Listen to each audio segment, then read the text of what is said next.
Happy Tuesday and welcome into the CHGO Blackhawks Podcast. Hi, I'm Jay Zawaski with Greg Boysen and Mario Tirabassi. Law is here. Hello. Fading the faders, pushing the buttons, making the channel fast. Very fast. And all those things that we do Olympic to make fast. this magic happen. Thanks for being with us. We appreciate it. We have a lot to get to today. Sure do. For an ordinary Tuesday in July. Oh, there's no such thing as an ordinary I guess Tuesday not. in July. Apparently not. Well, first of all, we had a bacon party. We're Never gonna start around there. here. But before we tell you about our favorite bacon and our least favorite hockey list of the week, My sodium levels are through the roof right now. Oh, yeah. do us a favor. If you want bacon, smash that like button. If you love bacon, smash that like button. If you love Charlie the Bacon Guy, smash that like button for us. And make sure you're subscribed. While your button's hovering, might as well move it over there a couple inches and hit that subscribe button on the YouTube page. And then open your favorite podcast app, subscribe there as well, and leave us a 5-star review on Apple Podcasts and or Spotify. So here we are. It's Tuesday, and we, back in May, sold the most bacon of any Damn right show we did. Sure did. here Thank at you, CHGO listeners. Sports.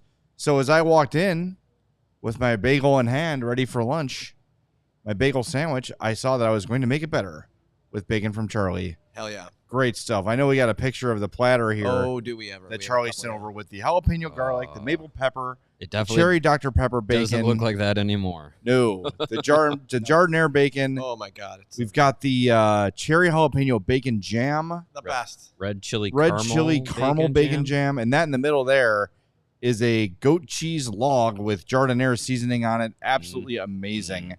Thank you, Charlie, for bringing it in. And if you need to move more bacon, we're here to help you do it. Go to charliethebaconguy.com. Get yourself some bacon. That's a freebie for you, buddy. It is a miracle I'm Charlie. not laying down for this show right now. Yeah. Because of all the bacon that Well, I've it's still 57 consumed. minutes to go. Yeah, we might just take a little mid-show nap. Yeah. Yeah, a little siesta. Instead of the break zone, we're going to enter the nap zone. In 15 minutes. Exactly. Ooh, So we anyway, could sell that to thank you, somebody. Charlie. We love you. We Yeah. appreciate you as One always. of the 9,000 mattress stores in my neighborhood. This was 9001. That's true. There's too many of those. All right, Yeah, so well, here's what happened today. Just Google mattress. If you haven't stores. been mad at ESPN in a week, they published their top 25 NHL players. Who play on the East Coast. Yeah, exactly. Of the 21st century.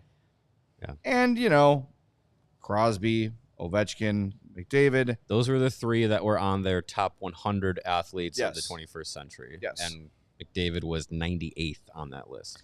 There's Patrick Kane in his Red Wings jersey, number 4. This Nicholas Lidstrom, number 5. I'm sorry, I love Patrick Kane. Nicholas Lidstrom is the best defenseman I've ever seen and is a better hockey player than Patrick Kane. I agree. Nathan McKinnon, Martin Brodeur, Henrik Lundqvist, Evgeny Malkin, Henrik Patrice Lundqvist Bergeron. and his 0 Stanley Cups. 8th. Yep. 8th. Come on, man. Then you get to the bottom. Well, surely there should be some Hawks in here, right? Zdeno Chara, Steven Stamkos, Leon Draisaitl, Joe Thornton, Austin Matthews, Eric Carlson, Nikita Kucherov, Marc-Andre Fleury, Andrei Vasilevsky, Jerome McGinley. Wow. Interesting. You like that photo I chose? Yeah. Yeah. Someone seems to be missing Someone here, hasn't but been named yet. surely I just read the list wrong, right? Maybe he's in the bottom 5 here. Oh, Anze Kopitar, Pavel Datsyuk. There's Duncan Keith, okay, in his Oilers jersey, because that's how everyone remembers him. Victor Hedman and Jonathan Quick. Jonathan Quick in his Rangers jersey. Yeah, of course. There you go. That's how everyone remembers him. No Jonathan Toews. I don't know how you have Anze Kopitar on a list and Jonathan Toews not. Last time I checked, captaining 3 Stanley Cup championship teams, better than 2 Stanley Cup championship teams. Now, hold 3 on. is better than 2. We know we're not good at math. Wait, let's do the math there. Do we need to run that number? 1, 2. You hold up 1, 2, I'll hold up 3. We'll see what's 2, more. 1, and then Yeah, 3 is more than 2. 3 is more than 2. Whoa. 3. What the? I don't know. I would That's, think that 3 Stanley Cups, a seems Conn more. Smythe, a Selke, a 2-time Olympic gold medals, 2-time World Junior Championship, 6-time All-Star would be enough to get you on the top 25 list, but apparently not. Especially a list that has Joe effing Thornton in 14th. How about that beard, though, huh? He had a beard. Yeah, he had a beard and Fucking played jumbo. forever. Wow. Didn't win shit, but played forever. Yeah, he has a Hart Trophy back Yeah. when I was like in my 20s. Look, sarcasm aside, there was a span of probably 3 to 6 years where you could argue that Jonathan Toews was the best player in the league. Period. No qualifier, nothing else. When you talk about top to bottom, every aspect of the game, there was a time, and there was an athletic poll run during that time where general managers were polled anonymously and said, if you could start a franchise with one player, who would it be? And Jonathan Toews beat Sidney Crosby. Now, time is obviously an injury, and the career fading a little faster than expected has impacted Jonathan Toews in that regard. He's not a better player than Sidney Crosby, of course. But when you have a guy who's that good with that many accomplishments, that much hardware on the wall, it just feels like an egregious miss. And look, I know Henrik Lundqvist was great. He won nothing in the NHL. Yes. I mean, it's beautiful. And that's what the list is, by the way. NHL. Yeah, it's not hockey Hall of Fame. Right. Henrik Lundqvist deserves to be on that list. Yeah. Not eighth. Not the second best goalie of the 21st century. That's East Coast bias. If Henrik Lundqvist played for the Nashville Predators, he would not be on that list. Yeah. Case in point, because Pekka Rinne isn't. And you could argue Pekka Rinne was just as good as Henrik Lundqvist. Yeah. Just not in as notable of a market. They went to the same amount of Stanley Cup finals. And they won the same amount. Exactly. Yeah. Like Lundqvist played more than Rinne, won more games, also lost a lot more games. Wow. Same exact goals against average for their career, 2.43. It's a Lundqvist 9.18 save percentage, Rinne 1.7 save. yeah. So I mean, if you swap positions, they played their careers on opposite teams. Pekka Pekka Rinne's on the list, and Henrik number Lundqvist 8, is. Yeah. Well, and speaking strictly goalies, no Carey Price. Like, I know he didn't win a Stanley Cup either, but I'd take Carey Price probably for his time over Henrik Lundqvist. Roberto Luongo. Yeah, He's better than. I would name's take on him the over cup. Jonathan Quick. I'd take Price or Luongo over Jonathan Quick. And Marc-Andre Fleury. I know we love Marc-Andre Fleury in Chicago, but come on, man. Marc-Andre that's- Fleury That's pretty egregious. Marc-Andre Fleury has got the numbers he's got because he's got longevity, just like Joe Thornton. Just like Joe Thornton. And there is something to be said for longevity, especially Absolutely. in the NHL. But for Joe Thornton to be 14th on this list. For him to be ahead of That's not only Jonathan Toews, but be one spot ahead of Austin Matthews. Come on, man. yeah. Come And on. I know you starting your team with. I know Joe Thornton had the MVP season and Sure, everything. He had one. But that was 2006. And when was he Like- ever a contender for the Hart Trophy after that? Austin Matthews has Good been in the question. league for 8 years, has been a Hart Trophy contender all 8 years. and the only reason he hasn't won them is because Connor Connor McDavid. McDavid is playing. Yeah, That's- right. That's it. It's the only reason. And a lot of people saying, like, they just want people talking about it. It's clickbait. This, to me, doesn't feel as No, clickbaity as it if- just feels if- like a massive if, like, oversight. If like, After this is one of your this is your network that broadcasts your league. They should be better at this. After Joe Thornton won the MVP in 2005-2006, he was 5th in voting the next year, 6th in 07-08, and that's as close as he got after that. 5th and 6th the next 2 seasons. So yeah, he was and in his prime a top caliber player. He deserves to be on this list. And yes, but Not at 14. 14 is too much. Put him in the 20s, I'm fine with that. But 14 is weighing longevity, I think, a little bit too much. I agree with that. To wrap around back to Toews, because this is Joe Thornton. Should he be on the list? Sure. Jonathan Toews absolutely should. Absolutely. I would have him over Jonathan Quick. Like I said, I'd have Roberto Luongo and Carey Price over Jonathan Quick, but definitely Jonathan Toews should be on there, especially if Anze Kopitar should be on there. And I always come back to this. When you, Jay, bring up the period of time where people had the real serious debate of Jonathan Toews being one of the best players in the league, if not the best. From one, Craig Custance, formerly of ESPN, January of 2014, Crosby gets Toews' blessing is the title of the article. Naming Sidney Crosby captain of Team Canada for the Sochi Games, even with his strong resume, wasn't necessarily a no-brainer, not according to Pudwackian head coach Mike Babcock. Well, that's in there. Quote? Yeah, I know. I might be That's ad-libbing a prescient. bit. Jonathan Toews has won 2 Stanley Cups at that time. On Wednesday, Babcock revealed a little bit more about the process. According to the Team Canada coach, Crosby wanted to make sure Toews was fine with him being named the captain before things were official. So, that 2014 gold medal Sochi Olympics Canadian team was going to be captained by Jonathan Toews ahead of Sidney Crosby. And Crosby went to Toews. I think, as the story goes, Toews said, as humbly as he ever was, said, well, I think Sidney should be the captain, even though he was going to be. And then Crosby was just like, if you're cool with that, like, okay. So, well, you gotta sell tickets and you gotta get stories written, and God forbid somebody from the Midwest take a spotlight away from someone from the East. I know, like, that's a little bit played out. The East Coast bias thing is a little played out, but like, I'm not sure Pittsburgh's East Coast bias. Look at the list here, my God! Like, come on, like it's not so much the names; it's like where they're ranked. Yeah. What, like, who? First of all, they're not really transparent about who made the list. Right, I know. There's no name given to it. Well, there like are after certain each people, player. Kristen Shilton. There's the quotes are from. I mean, it's people who work Ryan at Clark. There's people who all cover the NHL for ESPN. So it's right, yeah. Clark, Kristen Shilton. I'm sure Greg Wyshynski was part of this too. Those are the only 2 names I see so far. I'm down to them. Late 20s. I mean, it's an ESPN NHL group.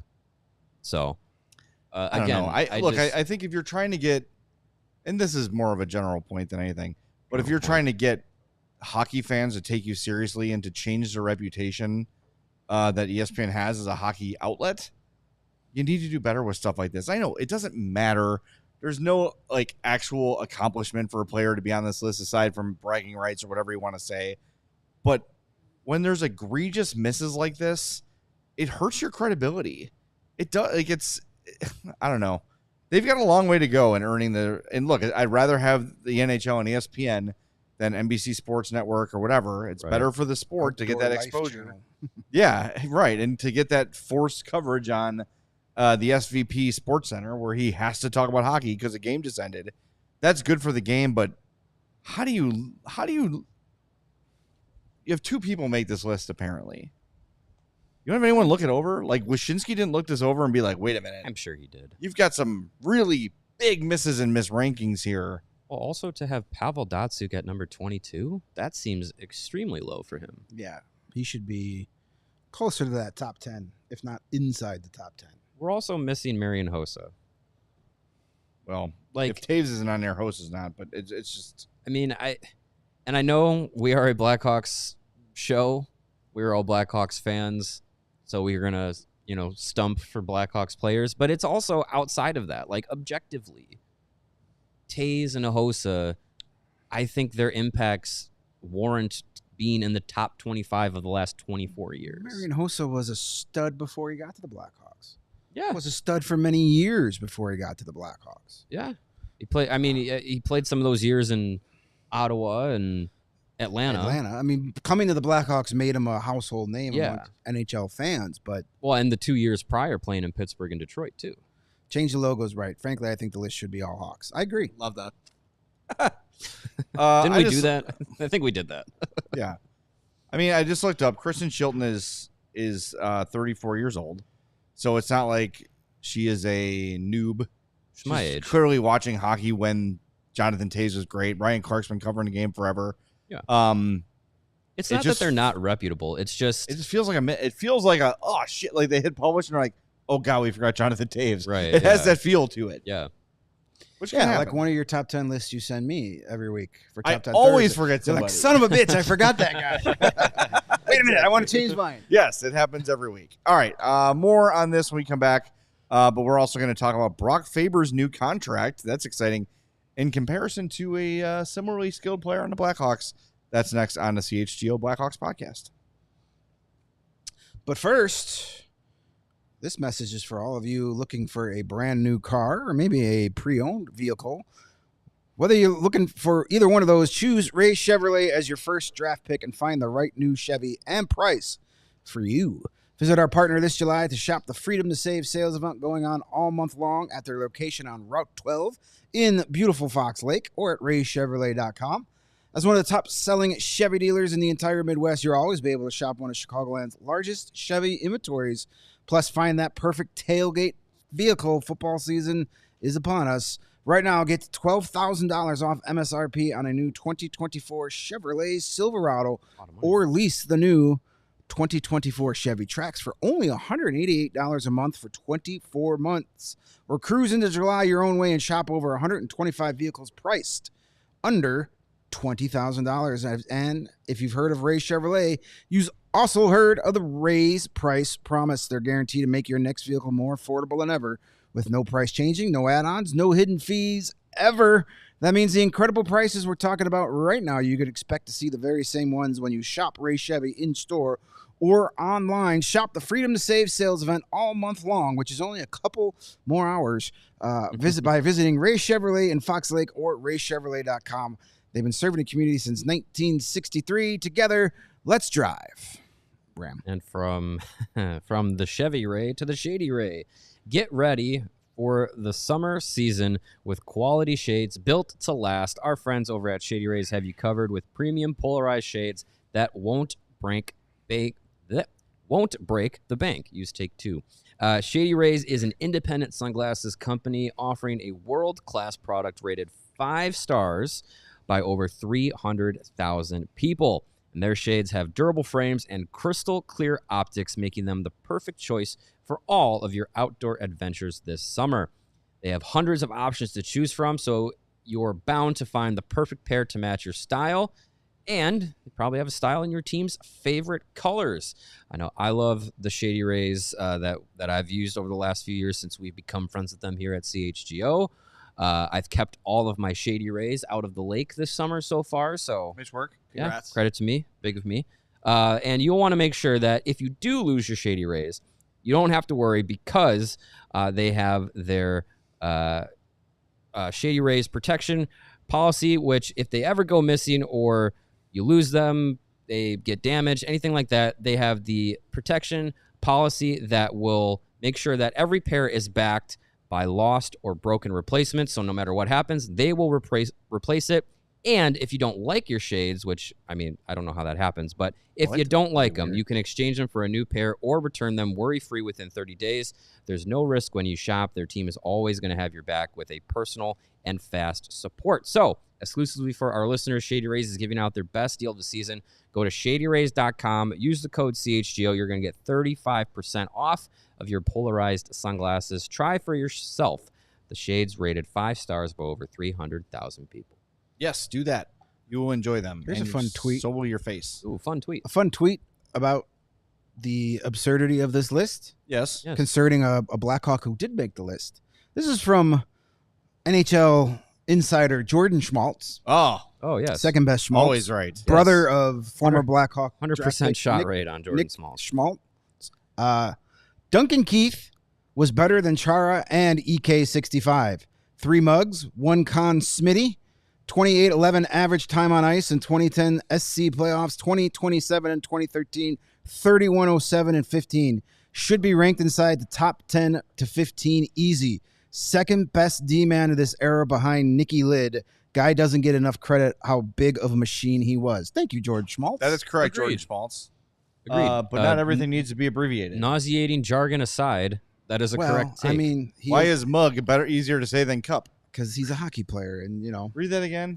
How many mugs you got, brah? three mugs. You got 3 mugs? And 1 Conn Smythe, bro. Conn Smythe is faster than saying love Conn that Smythe. Smitty. Love that Conn Smitty. Smythe. How many Smitties has McDavid won, bro? 0 Smitties. He's one. Smitty-less. Nicky Lid, man. Nicky Lid. You did win one, Yeah, actually. he won. You shouldn't have. They didn't win the cup. but Remember, he whatever. just didn't take it. I'm just lost in the bro is Conn horrible. Smitties. I hate it. I hate it so much. It's so His thoughts are right. They're just thoughts are worded correct. poorly. Speaking of good thoughts, here's our buddy Windy City Hockey. Actually, I haven't read this yet, so I can't verify if it's good or not.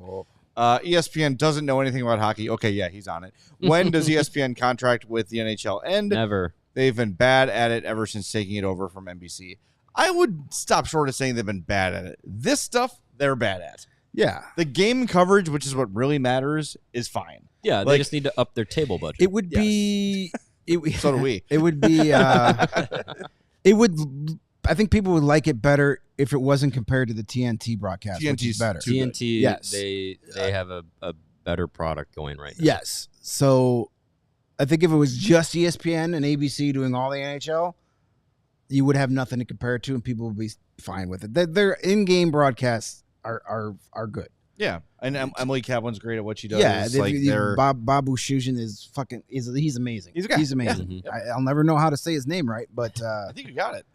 he's You great. nailed it. He's the best play-by-play guy on the national. Take him over anybody else they put in there. Both networks. Yeah. He's the best. So they've got a lot of good things going there. And yes, I could do without Mark Messier in between. He Yeah. offers me very little. He I hasn't like added PK much. Subban. I know Yeah. a lot of people don't, but I enjoy him. Sometimes I'm a little like, okay, you don't need to read the angry tweets about you. Like, Yeah, I get why they're trying to do stuff like that because, again, they're trying to compete with what they have at TNT. but it has to be genuine. right. I feel like PK's. This is a different show, but I feel like PK is often trying to like force things a little bit. I agree. Just let it TNT. It just comes natural. Just be yourselves. Go out there and have fun. Say what. That's why the TNT basketball thing is so good. They don't put any filters on those guys, short of the FCC rules. Say, go do a show. Go talk about basketball. Even then, It doesn't sometimes. have to be. I sometimes feel like PK Subban like has a plan to say something that will get a reaction. Like, Yeah. I hate that. Yeah. Just do your show. Say what you believe. When you're passionate about the sport, your passions are going to come through. Not every day, not every show should have a flaming hot take. That's not real. That's not natural. We're Right. talking about this with all broadcasts, but well, ESPN is the network of the hot take. yes, it is. Yes, Right. they are Look driven at, look by at their hot look at takes. their highest paid personalities. Them and FS1 both hot No, take I don't artists. watch FS1, so they don't count. All right. Let's talk about Brock Faber real quick. Signed his new contract today.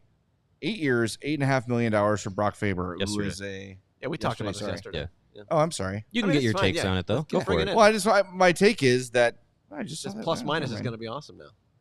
Oh, that would help. You have Alex Vlasic for 2 fewer years at almost $4 million less. Yeah, no, good. that's a fine deal. Brock Faber is a better player than Alex Vlasic. Fine. Like, yeah. More offense, power play quarterback, good defender. Maybe will win a Norris during his career. Fine. He is not $4 million better No, than Alex Vlasic. Oh, that's the Minnesota Wild's problem. I know. And they just couldn't wait to get rid of all that cap space they're going to get from when Suter and Parise get off the books after next season. I'm just Um, saying, like, it's I as we do- check these Kyle Davidson boxes. Yeah, I mean, I agree. He's not almost twice as much money worth than Vlasic, but in 2 or 3 years, that deal is going to be a bargain. Yeah, The Faber it's- one will be. It's Yeah. going to be a quality deal. So, But I think you could probably make the same argument for Vlasic too, and well, Oh, Vlasic yeah. is Even already more a so. Like, bargain. it's- If Vlasic goes out this year and pretty much does what he did last year, you're going to be like, wow, that's a great value contract. right. But he's only going to get better. They're both going to be tremendous values, but Faber gives you the offense that Vlasic doesn't, and that's what teams want. And you know, they're both similar. Faber, a Minnesota boy. Vlasic, a Chicago area kid, Yeah. playing for their hometown teams. But that just goes to show that, like, hey, maybe I don't think they didn't have to give him that deal. Faber. Bill Guerin didn't have to give him 8.5. But I'll give him credit. He identified a guy that he knows is part of his core. So lock him up now. yeah, do it now. Because if you waited Yep. another year, it'd probably be more. Mm-hmm. So do it now to Like- where Like Arnold said to the Predator. Come on, do it now. Do it now. do it now. Get to the chopper. Yeah, I think that we have gotten a little swept up in the Faber versus Bedard thing, and I know that we have been confirmed in our belief that Connor Bedard was indeed the better rookie of the two, and he's a really good player. I'm not trying to denigrate anything about Brock Faber, but I think it's just another like a really well done negotiation by Kyle Davidson to say, look, like you're a really good player. We like you. We want you here for a long time, but I'm not going to do anything stupid or crazy. Well, there's That's going to jeopardize things in the future. There's a difference between the two general managers. Bill Guerin, Brock Faber, you're my best young player. I got to lock you up. Kyle Davidson's like, hey, Alex, we're going to have to pay Connor Bedard. We're going to have to pay Kevin Korchinski. We're going to have to pay Frank Nazar, Oliver Moore one day. All these guys are going to have to get paid. So, like, we can't go crazy with you. So how about we do this so we can keep all you guys playing together?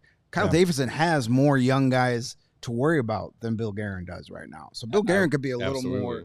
Bill Guerin could be a little more shoot from the hip and pay a little more because he doesn't have to worry about 5 or 6 number 1 draft picks that all need second contracts. And he's going to have to sign Kaprizov. He's kind of locking up his guys now. Like, he's got Kaprizov expiring after next season, 25-26. And he'll get your $12-13 million deal probably. You think. He'll be 29 at the time that deal's over. He'll get that Parise Suter buyout combined. Yeah. And so then he's got Boldy and Eriksson Ek for the next 5. I think Boldy's got 6 more years, I think, left after this year. He signed Yakov Trenin to a 4-year, $3.5 million deal. No one's winning a cup without Yakov Good luck Trenin. with that. You got Marco Rossi needing a deal next offseason. RFA, though. RFA, sure. You got you just drafted, was it Zeev Buyam that they got? Like, if he continues his trajectory in about 2-3 years, he's going to get a pretty sizable deal. I don't know what they're doing in goal besides going to have to pay Jesper Wallstedt at some point. He'll need a new deal going into next season. Like, they're kind of locking up who they think that they're going to need in the next few years. But beyond that, like, they don't have that like next big impact guy that you're going to have to really worry about. So they're kind of like going in being like, these are our guys. Faber's one of them. Again, I think without that huge high impact guy, and Kaprizov is a top tier player, but I think for the long term projection, I think I'd rather have Connor Bedard on my team than a Kaprizov at this point. I mean, do you feel like? I mean, look, if he is what he would be worth on the free agent market, right? So if Kaprizov became a free agent, let's say he was a free agent this summer, he probably would have been the number 1 free agent above Gensel, above Stamkos when you factor in age, what's left of the career, etc. Yeah, he would have made bank. He would have made he would have made 12-13 million. He would have made 10 plus for sure. Yeah. But I don't know. I don't know if he's worth that like McKinnon, McDavid, Draisaitl level of contract. He is to the Minnesota Wild. Exactly. That's the thing. And like, because they're kind of shoehorned them into saying, "You're our guy. You're going to be our guy." Right. But with them always being middle of the pack, chances are they're not going to land a Celebrini, Bedard type stud, top overall, offensive player that's going to take that kind of money. NHL hell. Second wild card or last team to miss the playoffs.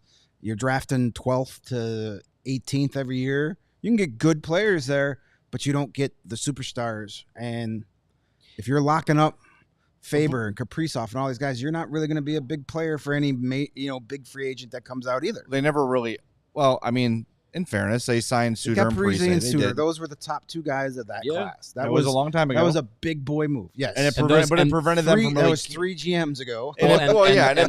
Those deals happened right before the lockout went into effect. Yeah. So it was those were the last 2 deals of that kind that could be done. I don't know the answer. Paying for it today. I just wonder how appealing they are as a free agent destination. I don't know the answer. I'm not saying they're not, because they haven't signed a huge free agent lately, but because they had Suter and Parise for so long, they kind of couldn't. Right. They didn't have the capital to go out and get another $8 to $10 million type free agent. So now we'll see, next summer, if they're able to add somebody to attract somebody like that. I don't know. It'll be interesting. But yeah, you're right. They're kind of in hockey hell. But if Buyam becomes what he seemed to be building up towards, like as the draft was approaching, that name got more and more and more hype behind it. If he becomes another stud for Minnesota, then they're, and you get Kaprizov re-signed, they're going to be pretty decent. Mm-hmm. That superstar might not be there, but you're talking about a pretty deep team with a lot of talent. And you got to hope that Jesper Wallstedt becomes that franchise goalie that he was drafted to be. Yep. You still need another goal scorer, though. I mean, Bouillon and Faber Ryan are, Hartman will get hot again. yeah. Bouillon and Faber will be really good, but they're both defensemen. Like, you still need another. Kaprizov needs a running mate, somebody that can put up 30 goals on his own as well, and that's the tough thing, you know. I don't think I like Boldy, I like Rossi, but I don't think those guys are ever going to be consistent 30-goal scorers. So we will see. I mean, hey, they're okay. That's okay. They could stay in third or fourth place for the next 15 years, and we'll beat them in the first round every just like the good old days. Just like old times. Get that first round bye against the Minnesota Wild. All right, coming Matt up Boldy, on just for argument's sake, Matt Boldy, 31 goals 2 seasons ago, 29 in 75 games this year. So, I mean, he could be that guy. He could be. Yeah. Could be. He's a good player. I like Matt Boldy. All right, coming up next on CHGO Blackhawks, we will get to your, what we can anyway, of your remaining mailbag questions. But first, we want to tell you about our friends at Family Farms. Their culinary journey is woven with passion, dedication, and a commitment to crafting the finest bacon-wrapped chicken. A timeless delicacy that has tantalized taste buds since 1974. And I think before 1974, no one had even dreamed of doing such a thing. If you're craving a taste of home without leaving yours, check out baconwrappedchicken.com or click on the link for our Amazon store, which also includes the legendary Rocky Rococo's Italian sausage. Oh, yeah. And to find out when their new amazing Cajun Nation flavors will become available with an authentic Louisiana bite. Join Family Farms on this flavorful adventure where every bite tells a story of tradition, quality, and the enduring spirit of Family Farms. Experience the flavor that's become a family favorite for generations. Visit your nearest Woodman's, Mariano's, Burkhart's, or Amazon. BaconWrappedChicken.com. Woo! Oh, yeah. Woo! I now need more bacon. Yes. Than we've already had. I'm aroused. And if I'm eating all that bacon-wrapped chicken, I'm going to need to get a new sports wardrobe. And when you do that, do it with our friends at FOCO. Get fitted out in the best sports gear around with hoodies, shoes. You got different signs and bobbleheads that can adorn your homes and offices, everything in between. Going to a basketball or a hockey game, show off your love for your team with branded friendship bracelets. Hey-oh, love that. And whether it's jackets, benchwear, or even overalls, there is something for fans for almost every occasion. Nay, I say every occasion. Overalls, they go with everything. And you can see behind us here some of our fun set decorations are from our friends at FOCO, and some future set decorations are on their way from FOCO. I know they've got a line of Connor Bedard figurines and bobbleheads. They have a Frank Nazar one that's coming out, so you're going to be seeing those around our sets very soon, and you can see them around your homes, your offices, your basements, your garages, man caves, she sheds, all that you want. You can get it all at FOCO. Go to FOCO.com or click the link in the description below. And for all non-presale items, if you use the promo code CHGO10, you're going to get 10% off. Again, that's CHGO10 when you go to FOCO.com or click that useful link in our description. I have a suggestion for FOCO. Ooh. When they make Frank Nazar things, the hair should be real. Ah, yes. You know, like you could style it. It's just too good to make it plaster. You know? Yeah, you won't be able to capture the essence. Right. You need the real hair. It should come with a little like bottle of like product that you put in there. It's like a tiny little like pomade. Yeah. There you go. See, we're full of ideas, FOCO. Great ideas. Just don't make any of him on the golf course. Well, no, don't make a golf course, Frank He's Nazar. a little too happy to be on the strategic golf placement of that golf ball. Way to go, Frank. He knew what he was doing. All right, let's get to the sack, shall we? Okay. Speaking of sacks. Yeah, sure. All right. It is Mailbag Monday on a Tuesday. Let's go. Let's see. Well, here. Why don't we start with this question from Mark Tisdall. What will it take for Nazar to make the team out of camp? Same with Korchinski. Hair. Who has better hair? I think for Nazar, it's going to take, I think we talked about this at some point last week.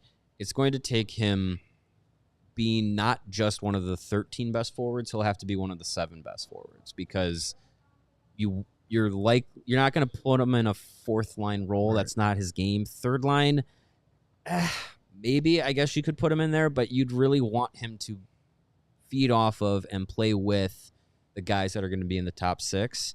With Bertuzzi and Teuws and Hall and Bedard and all those guys, you'd want him to be in that mix. So if he's going to make the team out of camp, he's got to be hands down one of your 7, 8 best forwards, not just best 13. Because I think he's already there, but he's got to shine in camp. And I think if he does, wonderful. That means he's ready to go. If not, that's okay. Let him get more acclimated to the pro game in Rockford, playing as a top line option, and then probably eventually working his way up to the NHL at some point at the end of the year. Yeah, I think that's accurate. And as much as we are all excited to see Frank Nazar play and want him to play as soon as possible for our enjoyment of the game, just look at, I'm not comparing him, but look at Lucas Reichel. Guys take time to develop. There's no need to rush him. There's nothing at stake this year. They're not going to win a Stanley Cup.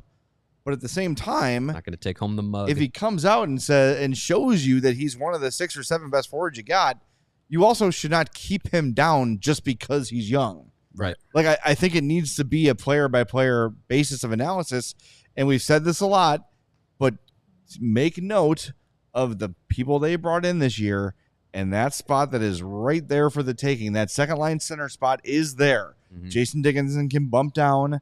There's a lot. There is that opportunity at 2C for Frank Nazar to take it. I think that's intentional. They're very comfortable with Jason Dickinson having that job. Or maybe it's Kurashev, maybe it's Athanasiou, whatever. They've got options there. Mm-hmm. But make no mistake, the decision to not sign a second-line center was intentional, because I think they believe that at some point this year, that job is going to belong to Frank Nazar. Yeah, it's open for competition. Yeah. He also asked about Korchinski, what's going to take for him to make the team. I think Korchinski has to lose his spot. Yes, I feel that way too. I agree. I know there's a lot of all of a sudden he's eligible for the AHL. That's where he's going to go. He was still one of your best 4 defensemen all season last year. Yeah. And remember playing with Megna and Tenorti and So I played half the season with Jason or Jacob Megna. Either one would be bad. Right. But I think it's his job to lose. He has to be bad in training camp. He has to look lost. And I don't see that happening. Or Kaiser or Del Mastro had to be unbelievable. They have to be undeniable in their taking of that job. Right. You know? I mean, I still think it's his time. It's his spot to lose, and he might.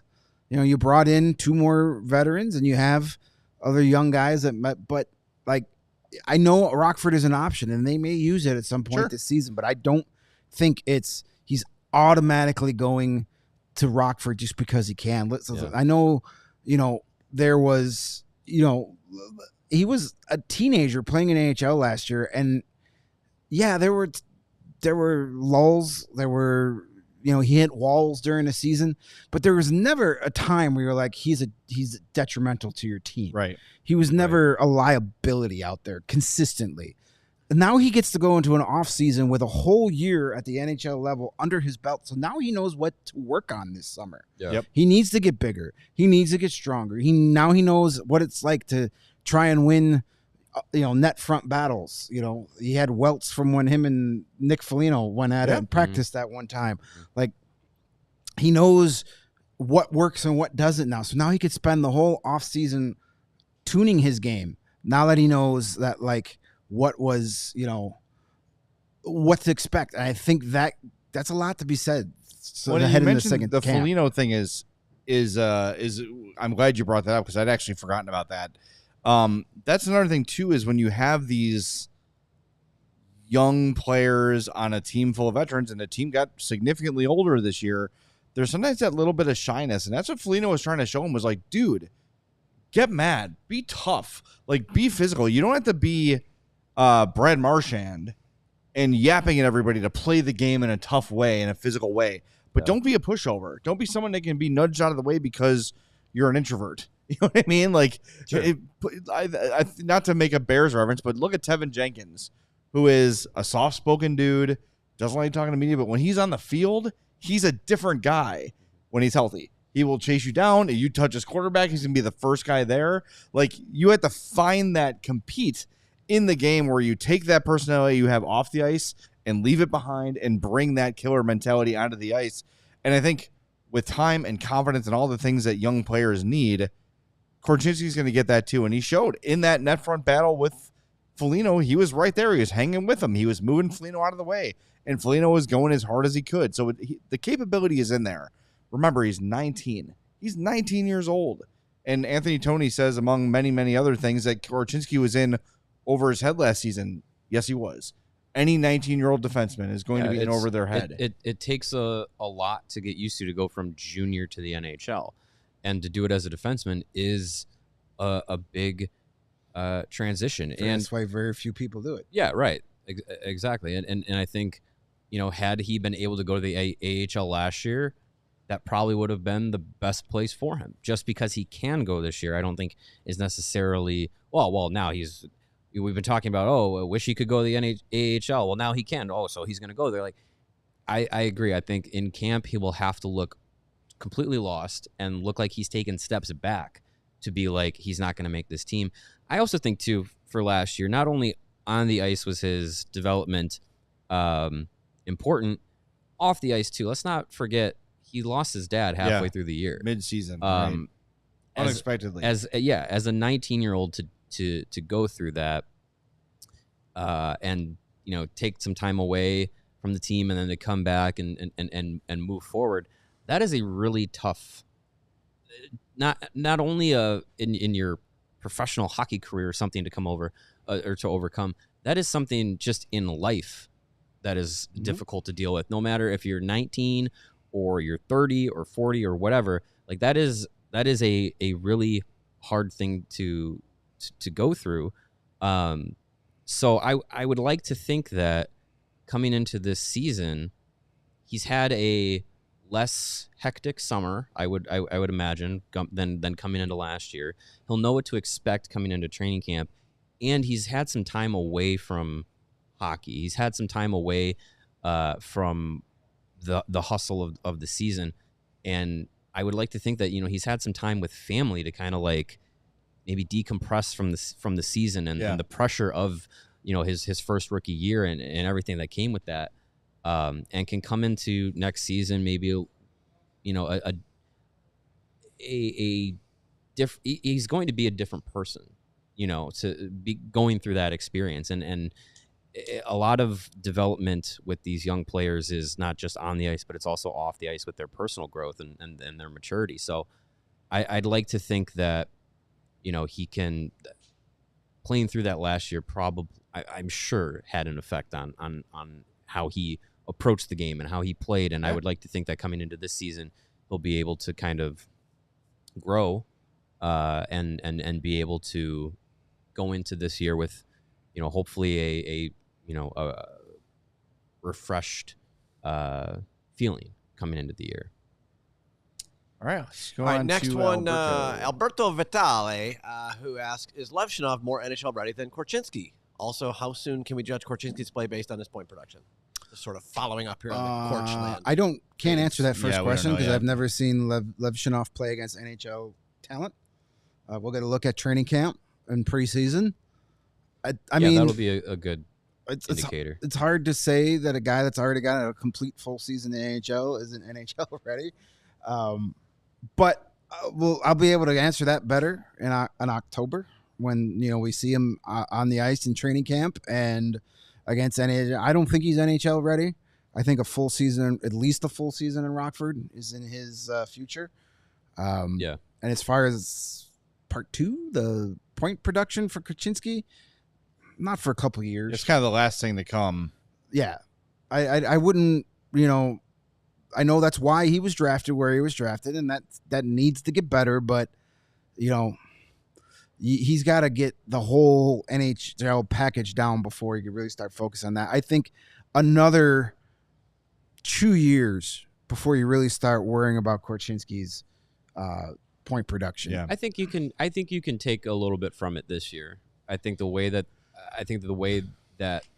Davidson has set up the team, he's padded the defense for injury issues.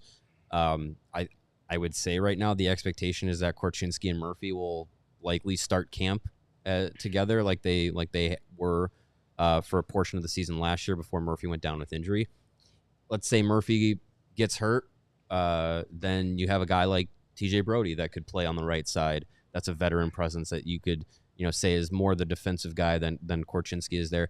Maybe a guy like Wyatt Kaiser. We saw him play on the right side last year. He could be a guy that's paired up with Korchinski. That all three of those options are better than Jacob Megna, who Korchinski played half the year with, as well as Zaitsev, and those are upgrades. So I would think this year you can take more from it than you did last year, based off his point production and what he does, because his teammates will be better. Yeah, exactly. He had 5 goals, 10 and 15 points in 76 games last season. So if he plays the same amount of games this year, I would hope that he can get up to the 30-point mark. If he does that, and even if he's 25 points, that's a good. It's an improvement. Yeah. Progression. If he comes out this year and he spends the entire season in the NHL and he has another 15-point season, it's not time to hit the panic button, but it's definitely time to okay, when are we going to see it? So if we see a 10 to 15-point bump this season, I think it's something to be very excited about. And just on the Levshunov thing, I will say I've kind of gone back and whatever Michigan State games I can find, I've watched a few, and the way that they coach Levshunov in Michigan was just kind of hey man, we know you've got supreme talent and you're more, physically a better hockey player than pretty much everyone on the ice. So kind of go do your thing. And then we know you'll be able to get back and recover, or we'll cover for you. Yeah. So he was kind of playing the opposite of Jeremy Colleton's system. Well, no, yeah.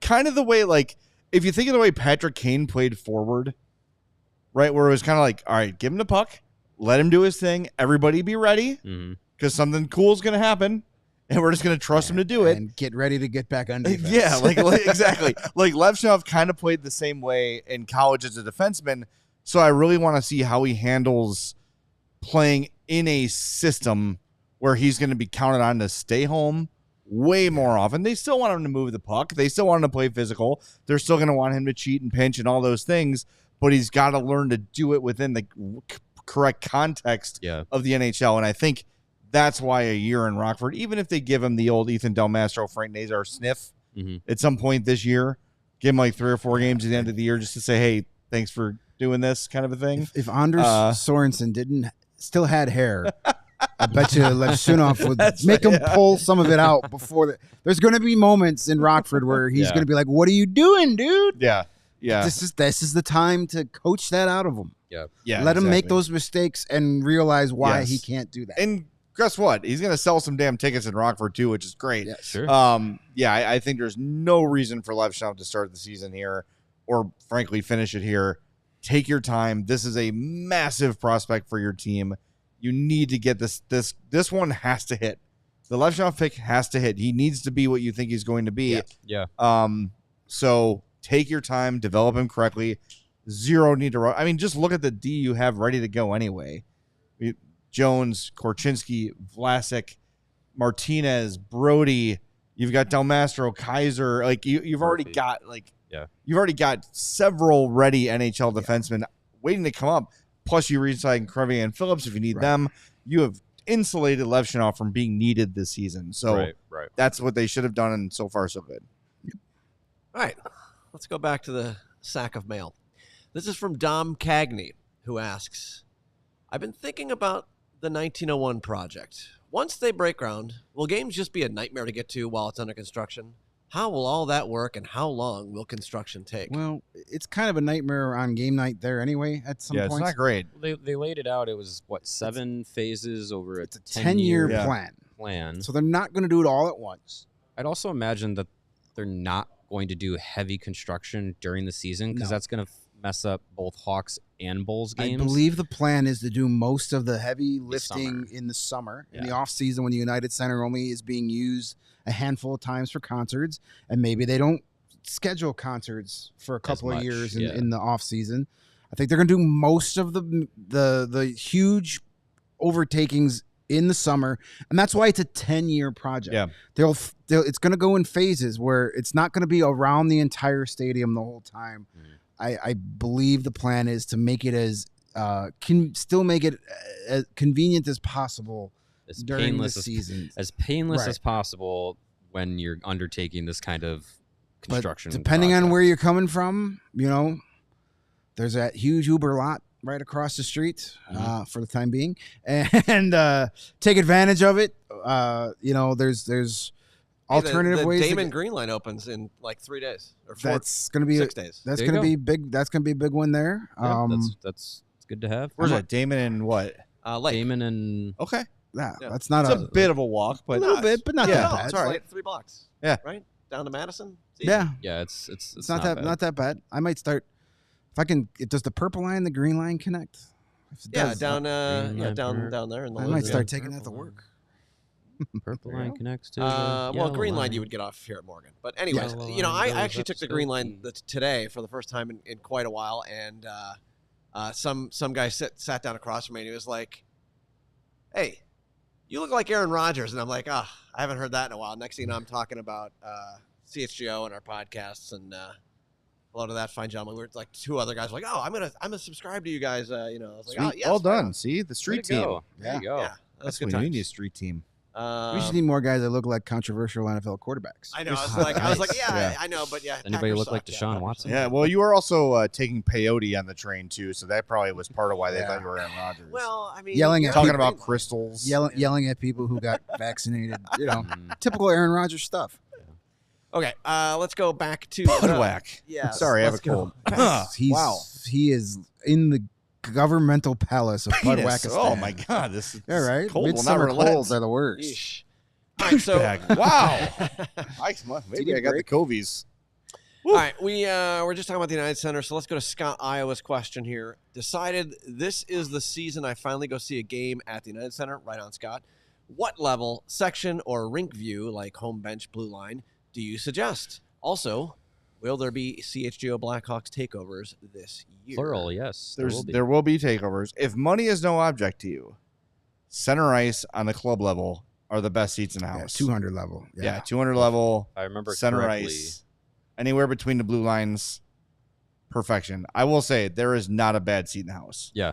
If I remember there's correctly, I none. believe Scott Iowa 23 was our friend who earlier this summer was celebrating their 17th birthday. So maybe it won't be his money. Maybe not. Yes. Even more, even better. But yeah, I would say center ice, first 2 rows of the 300 level. That would be where I would pick a seat. I kind of like, maybe this is just me because I had my season tickets in 321, which is in a corner. Mhm. I kind of like the I like the corners too. because you get Corners are good. you get the different view of the ice. You don't get the broadcast view. You see the spacing on the ice a little better. Yeah. Than you would like if you're sitting center ice, you're seeing like the broadcast view. Where if you're kind of more in the corner, you see it from like the back end of the ice, so you see the plays develop a little better. It's also less head turning. That too. It's all right in front of you, but 200 level is the best view of the house, no matter where you are in the 200 level or, first 5 rows of the 300 level are great. Yeah. But 321 that section is near and dear to my heart, but it's also a great section because you're right on the goal line of the Hawks shoot at twice. I'll say, if you're thinking 100 level, be careful. Avoid the corners because you lose a lot of the game behind the glass. It like warps and you can't see. Yeah. Mhm. So I'd say either Sit at the glass or higher up in the 100 level where you're above the glass line are better. yeah, like the last row of the 100 Yeah. level is like the best spot. Yeah, I feel like hockey up on the glass is cool when it's right in front of you. Yes. But anytime you have to look down Yeah. the other way, you lose sight too of the fast. game. Yeah. It's Hell too no. fast, If you- and you can't really follow what's going on. if you're Right, in yeah, one But of the, you really get an appreciation for Yeah. how fast the game is Yeah. at that. Yeah, spot. everyone should experience that once in their life, being that close Mhm. to really see how chaotic and fast everything is. I got to sit on the glass one time at a Hawks game. It was an awesome experience, but I don't ever need to do that again. I've never done it. My first ever game was on the glass. That's awesome. Unreal. That's what hooked me immediately. Saw Lanny McDonald's mustache right up. Did it, I like, mean, wipe up against the glass and like get a smudge off? did you shake hands with Lanny McDonald's mustache? Basically. No, I mean, honestly, it was at the old stadium, and like the glass panes came out easier Oh back yeah, then. yeah. And 2 down from us, a huge check, and it popped out, cut a guy over his eye, and I was like, "This is amazing." I'm hooked. I'm hooked. I'm hooked. Yeah, exactly. Okay, that was a good question. Let's do maybe one more here potentially. How many more do we got? We have 1, 2, 3, 4, 5, 6 more. Damn. All I right. only had like 6 left. Here we go. From Damaged Lightning. I keep hearing you guys say, quote, "The bubble didn't count," end quote. But can we talk about how awesome it was to see the old men, Toews, Kane, and Matthew frickin' Highmore, all caps, Still number 36. beat the crap out of the Shining Stars in Edmonton? I remember thinking we'd get our asses kicked, and we pulled the Uno reverse. Sure, it was a fun series. It was fun. Still doesn't count. Actually, It was fun. It also was that also is- what, best of 5? Yeah, it's best of Yes, 5. Yeah. that is recency bias, because the Hawks were on the ropes that entire series and just happened to win. Yeah. The Oilers just oiled all over themselves. None of those 3 wins felt secure No, until no, the no, game no. was actually over. Corey But Crawford was really good in that series. Crawford played amazing, and I think, we kind of learned following that postseason that some of those teams that were in that play-in round were like very less than thrilled to be there, having to play a play-in round, and that ultimately affected their play. And I think Edmonton's probably one of those teams that was just like, we were a 5 seed, why are we doing this, kind of thing. And should have taken the Blackhawks more seriously, yeah, but it definitely wasn't a drubbing. It was quite the upset for that time, but also being in a 5. We seen what a McDavid-led Edmonton team, who not too far removed from that series, did, being down 3-0 when it all really counted. So I don't know if it was a 7-game series. Do the Hawks still win? I don't know, but for what it had to be, they did what they needed to do. Yeah, I mean, And then they went out to the Golden Knights, right? That was the next Yes. series. Yep. Yeah.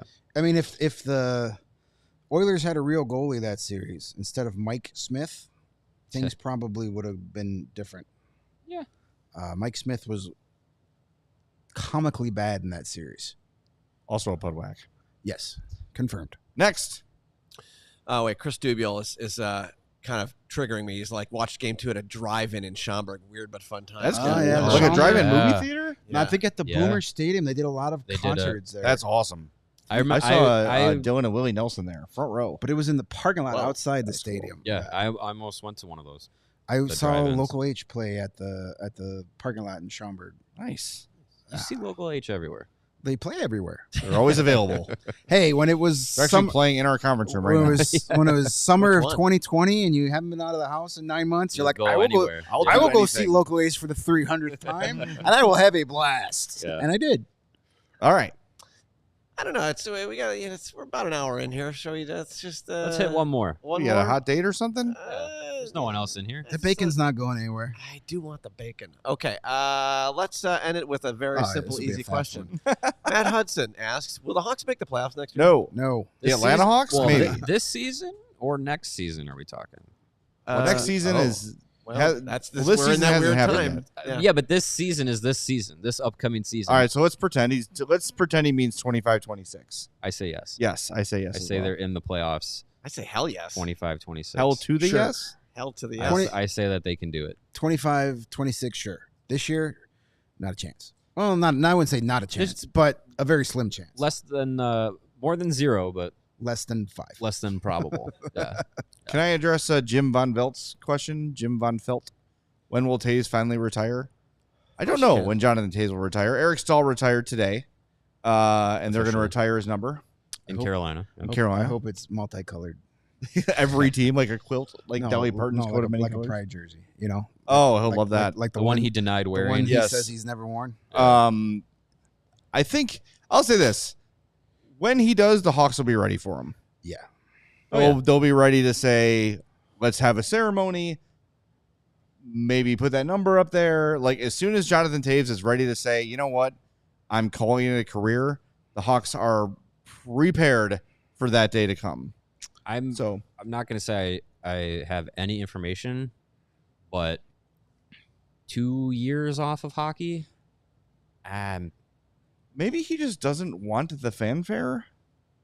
I mean, it's going to come eventually. yeah, though. it's not like he's going to avoid it. Then Right. just put an Instagram post of him on a surfboard and say, He's already done that. "I'm done. Him surfing into the sunset. This is what I do now." You'll never see me again. Maybe. Peace out. That would, I mean, honestly, that would be surprising if Toews was just completely like, I'm retired from hockey and you won't see me again. Like, that would be surprising. By the way, I forgot to mention this because I've been off for several days. The latest season of Shoresy. Jonathan Toews is in it? I don't know if people are watching Shoresy. Season 3, episode 5, which is is penultimate the right word? The second to last? Second to last, yeah. Penultimate. Very, very Jonathan Toews adjacent episode. Interesting. It is Shoresy dealing with Getting left off the ESPN injury 2025. and age and the reality of life after hockey. It was like, for me, it was a very poignant episode in light of like Jonathan Toews. Like, he's asked a question like, didn't you ever think about your life after hockey? No, I haven't. I'm a hockey player. I think a lot of guys think like that. So if you're into the show, Shoresy, catch up, get to season 3, episode 5. It really struck me as like, wow, that is very Jonathan Toews-y. Yeah. So good stuff. I still hold on to when he played his last game and he spoke to the media for 20 minutes plus. That was the retirement press conference. That felt as much as I have played my last game without actually saying I've played my last game. And if you saw, he was out in was it Darien or somewhere down in Grove last week doing a signing. One of the Chicagoland areas. Yeah. Looks good. Yeah. Looks like playing Jonathan Toews. He was out in the public, out with the fans, smiling, having a good time. He was at the Chelios camp earlier this summer too. Like he's around more, which is great to see. Well, all we care about is that he's feeling better and is happy and healthy, and we will give him his flowers when he allows it. You know, and in the meantime, when he's left off these lists, we'll continue to fight his battles for him because screw that. If he's a top 10 player of the 21st century, let alone top 25, kiss my ass, ESPN. All right, we'll talk to everybody tomorrow at 2:30. What's tomorrow? Wednesday? Sure. Wednesday. More questions. We have and stuff. And finish things. up a mailbag and give it 23 hours. Do All right. some review previews maybe. Oh, perhaps we can do that. All right, talk to everybody tomorrow at 2:30. Hey, do us a favor, hit that like button on your way out, and we'll talk to you then on the CHGO Blackhawks Podcast. We all silly like the mayor.